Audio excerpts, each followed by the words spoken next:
देहरादून स्थित Wadia institute of Himalayan geology के वैज्ञानिकों के एक नए अध्ययन में सामने आया कि रेडॉन गैस में बदलाव केवल भूकंप का संकेत नहीं, बल्कि भारी वर्षा, बाढ़ और भूजल स्तर में परिवर्तन से भी जुड़ा हो सकता है। भूवैज्ञानिक डॉक्टर नरेश कुमार के अनुसार वर्ष 2013 की केदारनाथ आपदा के दौरान गुत्तू क्षेत्र में भूजल बढ़ने के साथ पानी में रेडॉन गैस की मात्रा बढ़ी, जबकि मिट्टी में इसका स्तर घट गया। ये शोध अंतर्राष्ट्रीय journal geophysics for advancing seismology में प्रकाशित हुआ है। वैज्ञानिकों का कहना है कि भूकंप की सटीक भविष्यवाणी के लिए केवल रेडॉन गैस पर निर्भर नहीं रहा जा सकता, बल्कि वर्षा, भूजल और अन्य भूभौतिकीय आंकड़ों का संयुक्त विश्लेषण आवश्यक है। रेडॉन गैस एक इनर्ट गैस है जो रेडियो एक्टिव गैस है और यूरेनियम और थोरियम के जो सोर्स होते हैं, जहाँ रॉक है, वहाँ से वो निकलती है।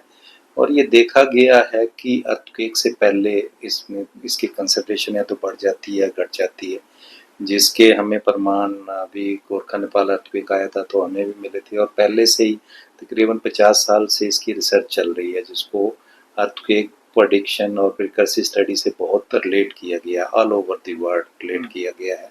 और काफ़ी जगह देखा गया है कि इसका जो रिसाव है वो अर्थक्वेक आने से पहले बढ़ जाता है या घट जाता है।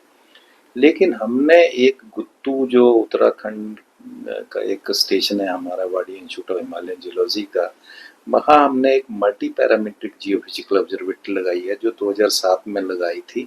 और उसमें हमने रेडॉन और उसके साथ बहुत सारे पैरामीटर एकत्रित किए हैं जो हम कंटिन्यूस उसकी मॉनिटरिंग कर रहे हैं।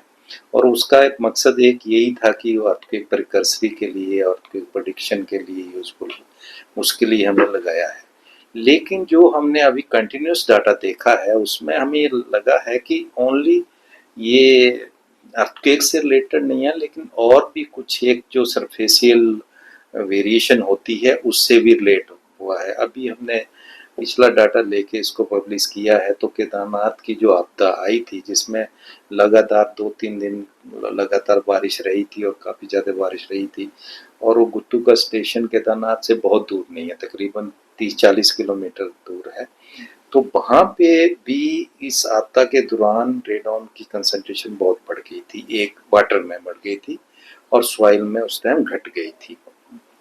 तो इसका एक यही निष्कर्ष निकला है कि रेडॉन एक मूवेबल गैस भी है जो वाटर के साथ मूव भी होती है और उसकी मूवेबिलिटी बढ़ जाती है, इसलिए उसका कंसंट्रेशन बढ़ गया था।